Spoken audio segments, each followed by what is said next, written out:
with the initial change, Yep. it's just been, I mean, a frustrating year with injuries, not just to Caitlin, but obviously to Caitlin. DB ultimately ends up leaving. Yep. And so that, you know, we already talked about how you need time to gel, you need time to build chemistry. So how frustrating has it been that the chemistry has just, it's like start, stop, start, stop. Yeah, it's definitely been a struggle.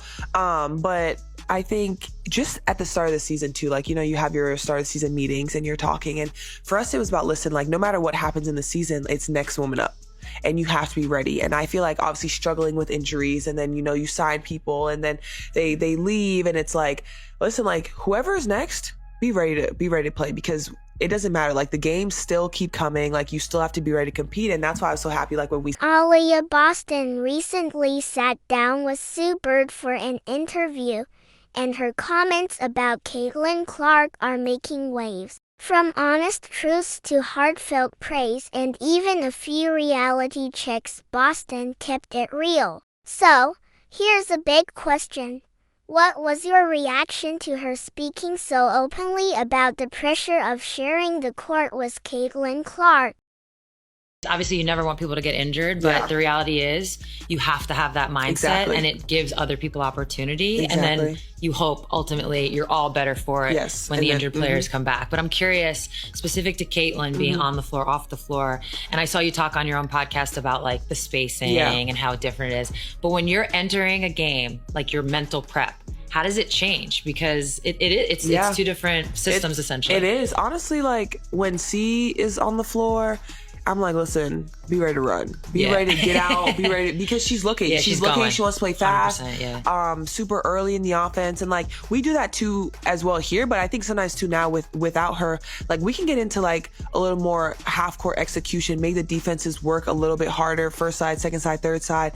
And then I think when you have like Kelsey, when Kelsey's playing in transition, get that ball up to her and make her. I've never seen anybody so bouncy. Aliyah Boston's comments didn't feel scripted, not a polished, par-approved soundbite crafted by a media team. On Sue Bird's podcast, she spoke candidly about what it's really like sharing the floor with Caitlin Clark. And let's be real, raw honesty hits way harder than another feel-good headline, pretending everyone's best friends.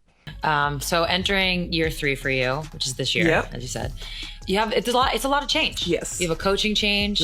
You have it's a big free agency year for you guys. And really overnight, what that big free agency year was, or big change was expectations change. Yes. So you guys went from like this up and coming, where it's like you're getting to know each other, to now it's like, oh, they could win the whole thing. Yeah.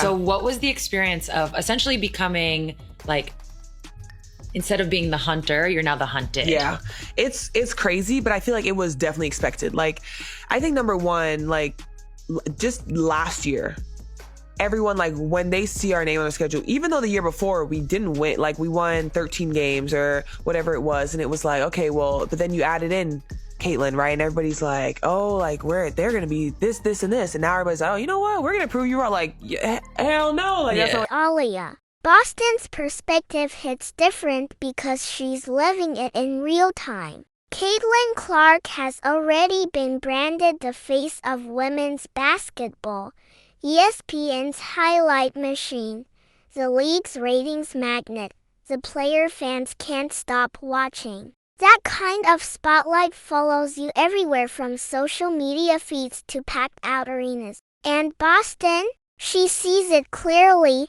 She openly acknowledged that Clark brings more than just talent. She brings pressure, attention, and expectations to every single Fever game. But here's the important part. Boston isn't some better teammate fishing for sympathy. She's a star in her own right. 2023 Rookie of the Year, WNBA All-Star. The foundation of Indiana's rebuild before Clark even arrived.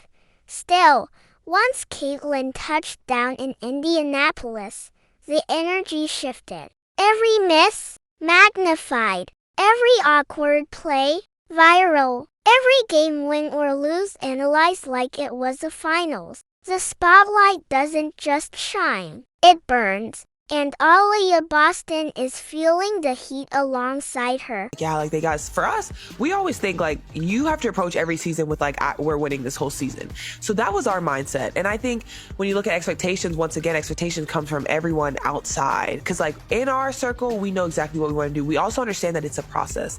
We understand that new faces, new coaches, like different style play for people joining us. It's like people need time to figure it out once again. But when you do figure it out, it's going to be scary. And I feel like that's what it was for us. And that was our approach. And we're still like, listen, we are coming here to win this thing. Like, that's what it is. And that's not going to change. No.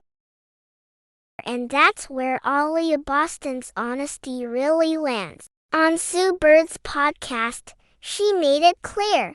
The pressure isn't just on Caitlin Clark, it spreads across the entire team. When the media paints Clark as a savior, every stumble becomes a headline.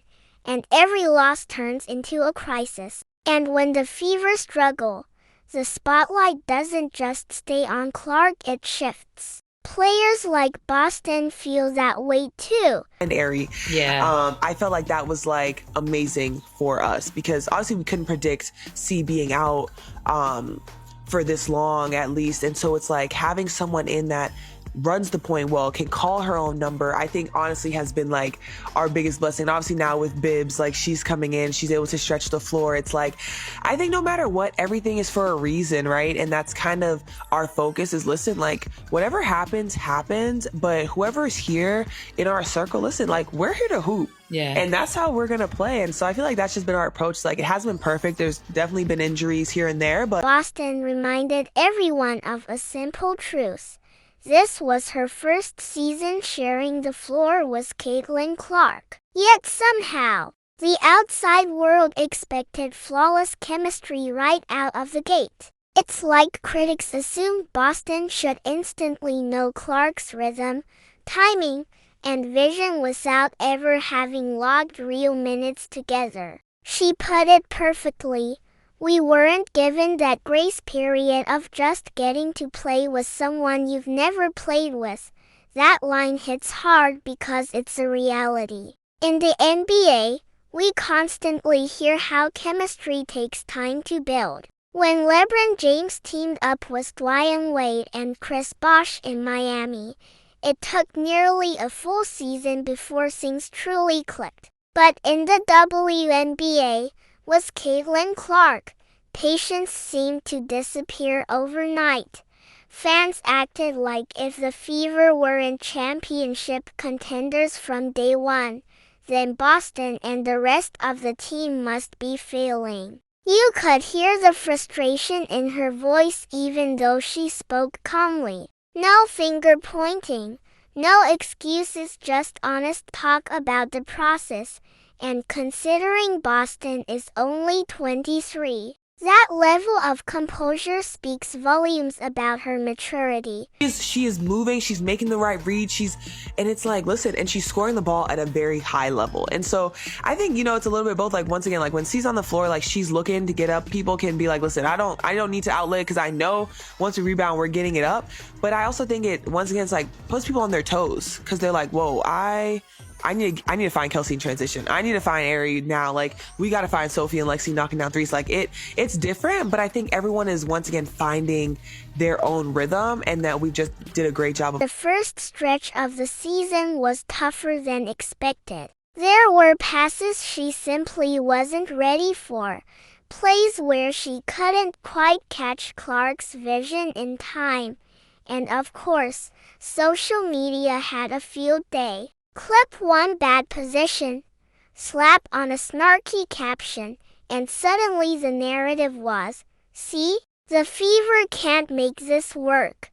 But here's the key: Boston didn't sugarcoat those struggles. She explained exactly why they happened. With more games under their belts, she started to read Clark better. She learned to notice where Clark's eyes were locked, how she shifted her feet, and when the ball was about to be delivered, all without a single word spoken. That's how real basketball chemistry is built, not from instant magic, but from reps, trust, and time. Boston even shared a striking example. after enough time playing together. You don't need Clark to call out cut or scream. You just know by the way she moves. Suddenly, passes started connecting, and the Fever began to look like a true unit on the floor. And here's where the sarcasm kicks in. Did people really think this would happen overnight? That Boston was supposed to become Clark's perfect pick and roll partner after one practice. That every lob would land like a highlight clip. Come on, that's not how sports work. Building chemistry is messy, and it takes mistakes to get there. Boston also revealed the darker side of the hype. She said trolls actually tweeted things like, "You're the worst big I've ever seen. Think about how absurd that is. This is a #1 overall draft pick, Rookie of the Year, and an all-star." Yet some random fan behind a keyboard feels qualified to call her trash. Boston admitted she already puts enough pressure on herself. So hearing that nonsense is draining, and she's absolutely right.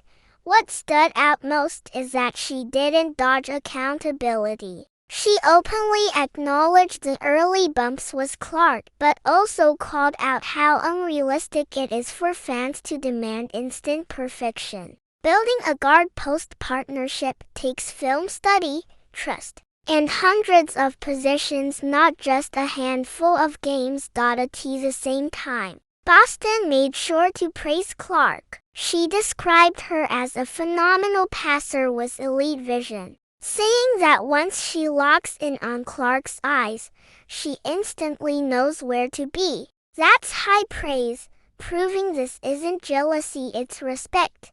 What makes all this so fascinating is how Boston framed it. She didn't just talk about Clark as an individual, she tied it to the whole Fever team. The pressure isn't carried by one superstar. It spills over to everyone. And that's what so many people overlook. When one player gets superstar hype, the entire roster lives in that spotlight, good or bad. Sue Bird, being the sharp interviewer she is, pressed Boston on her experience with Clark, and Boston never flinched. She didn't fall back on clutch. It's like, "We're just focused on the next game." Instead, she gave layered, honest answers, revealing both the challenges and rewards of playing alongside Caitlin Clark. Club 7 Aliyah Boston made it clear she fully recognizes the upside of having Caitlin Clark on her team. More eyes on the Fever means more exposure for everyone, more growth for the league, and greater momentum for women's basketball as a whole. But she was also honest about the flip side. When the spotlight shines that bright, mistakes get blown way out of proportion, and there's almost no patience for players to learn on the fly. That's the reality of playing alongside a generational star. What really stood out was that Boston never sounded bitter or complained. Instead, she sounded driven. Her attitude was basically, "Yes, the attention is heavy, but that's part of the responsibility now." That mindset sets her apart from the usual sound bites. While many players might toss out generic praise and move on, Boston leaned into the conversation. She essentially said, "This is great, but give us the space to grow together." That kind of honesty hits harder than any clutch. Boston also reminded everyone that the Fever are more than a one-woman show. Clark may be a superstar, but basketball is still a team game, and Boston wasn't afraid to defend that truth. Let's not forget where Boston comes from. Growing up in St. Thomas, she didn't have polished indoor gyms or endless resources. She played in co-ed leagues with almost no other girls, trained outdoors in the blazing heat, and had to fight just to get noticed. That upbringing built her toughness. So when she talks about pressure, expectations, and what it takes to succeed, she's speaking from experience, not theory. That's why the way the media twists her words feels so off. Headlines often frame it as drama between Boston and Clark. But if you actually listen, it's nothing like that. Boston isn't tearing Caitlyn down. She's explaining the process, standing up for her own journey, and giving Clark plenty of credit for her skill. It's way more balanced than the hot take culture wants fans to believe. Part of what made this podcast so powerful was that she was talking with Sue Bird. This wasn't some random interviewer. It was a legend who knows exactly what it's like to share the floor with superstars, manage expectations, and slowly build chemistry. That kind of host makes players feel comfortable enough to open up, and you could hear that comfort in Boston's voice. She was being real, not rehearsed.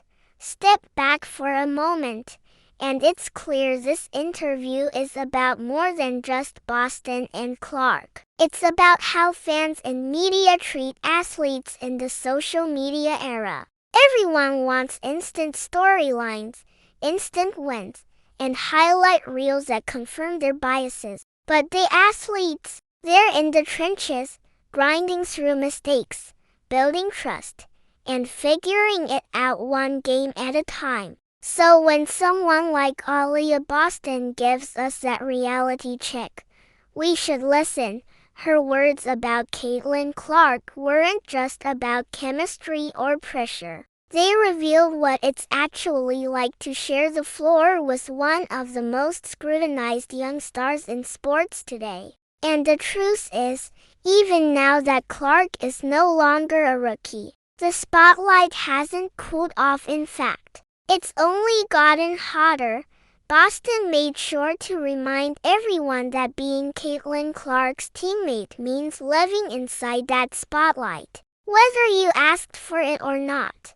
She opened up about just how loud the outside noise was in those first few months alongside Clark. Every turnover became a viral clip.